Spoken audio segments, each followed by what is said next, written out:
Hello everyone, welcome to my YouTube channel. आज की video में BHIC 107 जिसमें हम भारत के इतिहास भाग 4 जिसके जो पीरियड है 1206 से 1250 ईस्वी के बीच के इतिहास के बारे में हम पढ़ते हैं। देखिए, BHIC 107 जो BHIC 107 ये भारत का इतिहास पढ़ते हैं और भारत के इतिहास के बारे में 1206 से 1250 ईस्वी के टाइम पीरियड के बीच के इतिहास के बारे में पढ़ते हैं। इसके कुछ इम्पोर्टेंट क्वेश्चन लेके आए हैं जो आपके एग्जाम के लिए काफ़ी इम्पोर्टेंट है। आइए उन प्रश्नों को देखते हैं जो आपके एग्जाम के लिए काफ़ी इम्पोर्टेंट हो जाती है और काफ़ी बार प्रीवियस ईयर में पूछा गया है। देखिए, क्वेश्चन है। देखिए, इससे पहले भी हम BHIC 107 का काफ़ी वीडियो अपलोड कर चुके हैं। यदि आप वो वीडियो नहीं देखे हैं तो आप मेरे डिस्क्रिप्शन में प्लेलिस्ट का लिंक दिया हुआ है BHIC 107 का, आप वहां से वो वीडियो देख सकते हैं ताकि आप अपना तैयारी अच्छा कर सकें। आइए देखते हैं। मेरा वीडियो बनाने का उद्देश्य एक ही है कि आपका एक तरह से रिवीजन हो जाए। यदि आप पढ़े हैं तो रिवीजन हो जाए, यदि पढ़े नहीं हैं तो इस क्वेश्चन को देख के आपको एक वर्ड मिल जाए ताकि एग्जाम में आप इसे समझ लिए तो अपने से भी लिख सकते हैं। आइए देखते हैं प्रश्नों को। देखिए, पहला प्रश्न है, दिल्ली सुल्तानों की मुद्रा प्रणाली की चर्चा कीजिए। तो दिल्ली सुल्तानों में जो मुद्रा प्रणाली थी किस तरह की थी और कैसे इसका विकास हुआ था, तो इन पे चर्चा करना है। और ये क्वेश्चन आपके एग्जाम में 10 नंबर का पूछ लिया जाएगा। 10 नंबर का पूछने का मतलब है कम से कम इसे 250 से 300 शब्दों में आपको लिखना होगा। आइए देखते हैं। देखिए, उत्तर भारत में दिल्ली सल्तनत की स्थापना के साथ ही मुद्रा अर्थव्यवस्था में काफ़ी वृद्धि हुई, जो विशेष रूप से 14वीं शताब्दी के पूर्वार्ध में बढ़ी। चूँकि मुद्रा अर्थव्यवस्था में प्रगति का अर्थ सरल शब्दों में लेन-देन या व्यापार में मुद्रा के अधिक प्रयोग से है, इसे हम कह सकते हैं दूसरे शब्दों में इसे मुद्रीकरण भी कहा जाता है।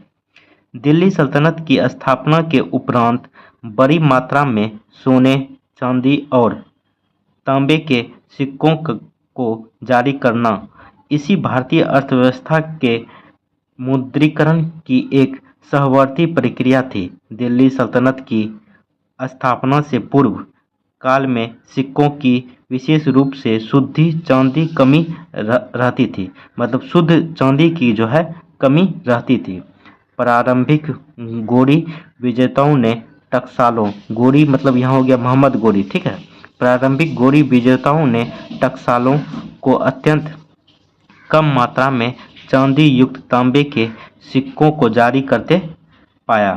प्रारंभ में मुद्रित किए जाने वाले सिक्कों की संख्या को बढ़ाने के अतिरिक्त, ठीक है, अतिरिक्त कोई परिवर्तन नहीं किए गए।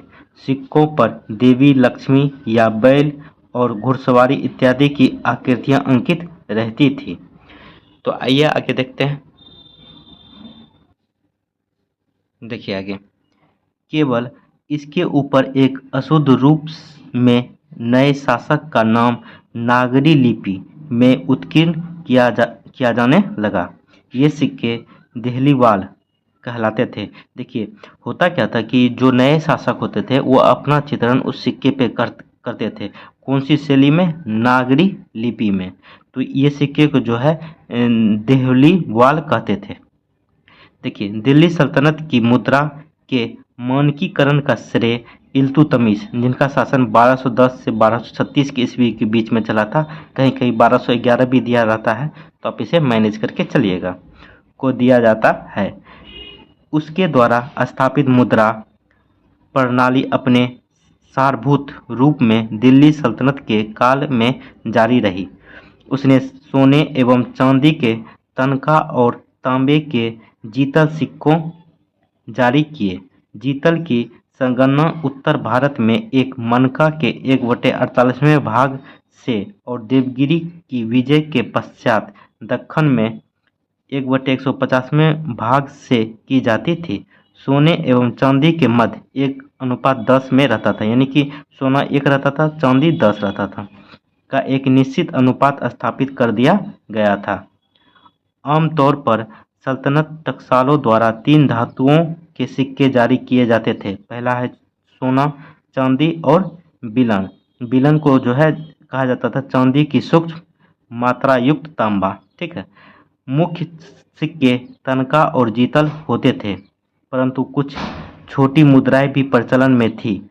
बरनी दाग और दीरम का वर्णन करता है, जो राजधानी दिल्ली में प्रचलित थी। देखिए, बरनी और दीरम जो है राजधानी के आसपास में ज़्यादा चलती थी। उत्तर भारत में निम्नलिखित मुद्राओं के मध्य समीकरण इस प्रकार था।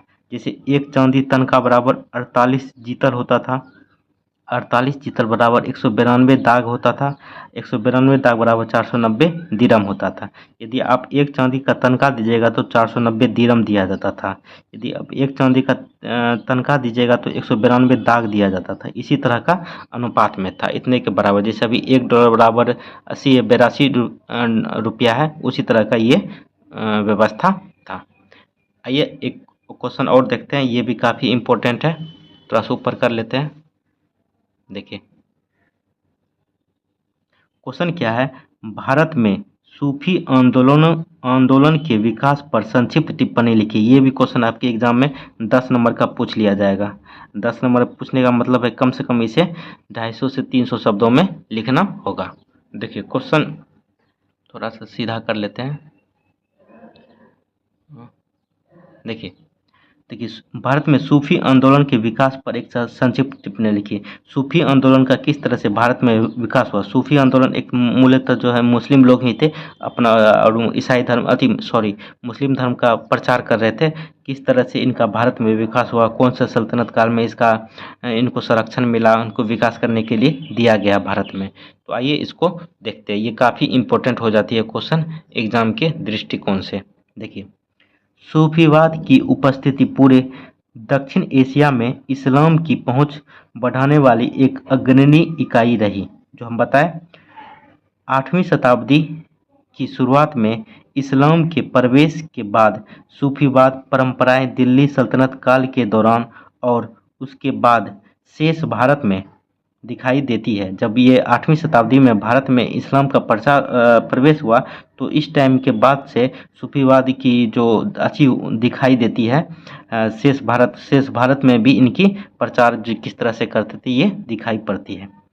देखिए भारत में 13वीं शताब्दी के आरंभ में सूफी सिलसिलाओं ने अपनी गतिविधियां शुरू की, पर इसके काफ़ी पहले इस्लामी प्रभाव के विभिन्न क्षेत्रों में सूफी मत एक सशक्त आंदोलन के रूप में फैल चुका था। भारतीय परिवेश में सूफी मत का एक खास स्वरूप उभरकर आया, पर अपने विकास के आरंभिक चरण में भारतीय सूफी मत इस्लामी दुनिया में विकसित सूफी मान्यताओं और प्रथाओं से प्रभावित हुआ। इस्लामी देशों में 7वीं से 13वीं शताब्दी के बीच सूफी मान्यताओं और प्रथाओं का विकास हुआ था। इस काल में इस्लामी देशों में विकसित सूफी मत को 3 प्रमुख चरणों में विभक्त किया जा सकता है। देखिए पहला चरण क्या है, थोड़ा सा ऊपर कर लेते हैं। देखिए आरंभिक चरण जो था 10वीं शताब्दी तक, शुरुआत के समय में सूफियों ने कुरान की आयतों को रहस्यात्मक अर्थ देने की कोशिश की। कुरान की जो आयतें हैं इनको समझाने का, इनका जो रहस्य है इनको समझाने का खोज किया था और लोगों को बताया जा रहा था। इस्लाम के रहस्यवादी परंपराओं ने बगदाद से फारस में फैलते हुए महत्वपूर्ण भूमि प्राप्त की। जब ये फैलाया तो उन्हें कुछ भूमि प्राप्त हुआ। कुरान में उल्लेखित सद्गुणों जैसे पश्चाताप को तौबा भी कहा जाता था इस्लाम धर्म में, परहेज, संन्यास, गरीबी, ईश्वर में विश्वास मतलब तवक्कुल कहा जाता था आदि की उन्होंने गूढ़ व्याख्या की। मतलब संपूर्ण व्याख्या की। गूढ़ मतलब कि अंदर जाके जो होता है व्याख्या वो होता है, ठीक है, गूढ़ व्याख्या की। सूफी आंदोलनों के आरंभिक केंद्रों में मक्का, मदीना, बसरा और कूफा प्रमुख हैं। 8वीं शताब्दी के सूफियों को मोनी कहा गया।